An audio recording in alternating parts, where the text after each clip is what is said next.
अस्सलामुअलैकुम। तो आज मैं आपके लिए एक वीडियो लाया हूँ जिसके अंदर मैं आपको ये बताएंगे कि इमोबिलाइज़र, जिस गाड़ी के अंदर इंजन इमोबिलाइज़र की होती है, तो वो आपकी गाड़ी को किस तरह प्रोटेक्ट करती है और क्या क्या प्रोटेक्ट करती है, क्या उसके अंदर फ़ीचर्स क्या हैं, और ये मैं सारा जो आज इस वीडियो के अंदर डिटेल में बताऊँगा। तो मैं अभी गाड़ी के अंदर बैठ के बाकी डिटेल्स आपके साथ बताता हूँ आपको।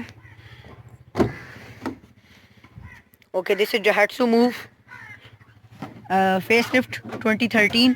ये डेहाट्सू मूव 2013 फेसलिफ्ट वाला वेरिएंट है मूव का।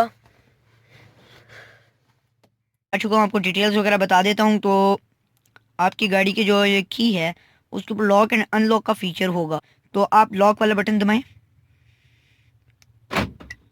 ओके, मैंने ये लॉक वाला बटन प्रेस कर दिया एंड की को मैं रखता हूँ यहाँ पे। मैं की को अपनी गाड़ी की रख देता हूँ एंड नाइस, ये आप देख सकते हैं रेड लाइट ऑन हो गया। ये इमोबिलाइजर की लाइट होती है। कुछ गाड़ियों में जीएलआई वगैरह में आपको यहाँ पे जो है उसका जो है लाइट मिल रही होती है। एक्सएलआई, जीएलआई, करोला वगैरह में आपको वहाँ पे मिलती है। बाकी कुछ गाड़ियों में मीटर के अंदर आपको मिल जाती है। तो ये अब आप देख सकते हैं ये लाइट ऑन हो गई है। ये कुछ देर बाद ये ब्लिंक करना शुरू कर देती है। जिस तरह भी आप देख सकते हैं कुछ देर बाद ये ब्लिंक होना शुरू हो जाती है। तो अब मैं बात करता हूँ कि इमोबिलाइजर आपकी गाड़ी को किस तरह बचा सकता है।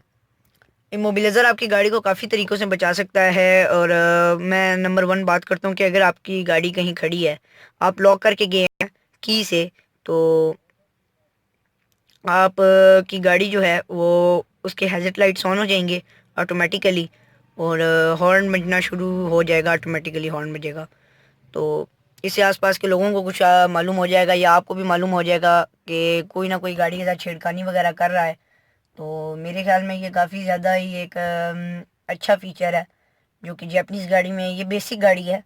और ये बेसिक गाड़ी में यानी आपको इतना अच्छा फीचर मौजूद मिल चुका है, तो काफ़ी अच्छी बात है मेरे ख्याल में। और पाकिस्तान में भी आपको इस तरह का गाड़ियों में अभी आना शुरू हो गया है मेरे ख्याल में। जिस तरह यूरो टेक्नोलॉजी हुकूमत ने जो है ज़रूरी कर दी थी, लाजमी कर दी थी, इसी तरह आपको इमोबिलाइज़र और एयर बैग्स जैसी चीज़ें जो हैं वो भी आपको लाजमी कर देनी चाहिए। बाकी अब मैं बात करता हूँ कि आपकी गाड़ी में क्या होता है इमोबिलाइज़र जब आप दबा देते हैं। ओके, अब मैंने ये की से जो है लॉक कर चुका हूँ गाड़ी को। तो अगर मैं अब यहाँ से अनलॉक करने की कोशिश करूँ, कुछ गाड़ियों में आपका यहाँ पे अनलॉक एंड लॉक का फीचर मौजूद होता है, इस गाड़ी में नहीं है। ये इसका विंडो लॉकिंग है जिसे चाइल्ड लॉक कहा जाता है। तो यहाँ पे फीचर मौजूद होता है। अगर मैं इसको जैसे ही खोलूँगा तो जो मेरी गाड़ी है वो हॉर्न बजाना शुरू कर देगी, साथ ही जो है इसके अंदर हैज़र्ड लाइट्स ऑन हो जाएंगी, इंडिकेटर्स दोनों ऑन हो जाएंगे। तो अगर मैं इसको मैनुअली अंदर से भी खोल दूं तो आपके साथ ये हो सकता है, तो इससे आपकी बैटरी डाउन हो सकती है, ये मत कीजिएगा। उसके अलावा आपका अगर आप कहीं गाड़ी पार्क करके चले गए हैं तो बाहर से अगर आप गाड़ी के दरवाजे को खोलें, तो कुछ गाड़ियों में अगर आप लॉक करने के बाद बाहर से अगर आप चाबी से मैनुअली खोलें तो उस तरीके से भी हो जाता है, और कुछ गाड़ियों में नहीं होता। चलो अब हम मूव में चेक करते हैं कि होता है या नहीं होता। फर्स्ट अनलॉक करते हैं।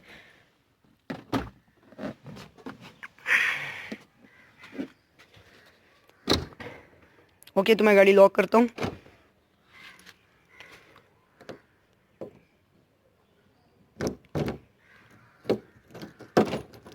ओके, मैंने अनलॉक कर लिया गाड़ी, और इस गाड़ी में नहीं हुआ। कुछ गाड़ियों में होता है, यानी मूव वगैरह में नहीं होगा।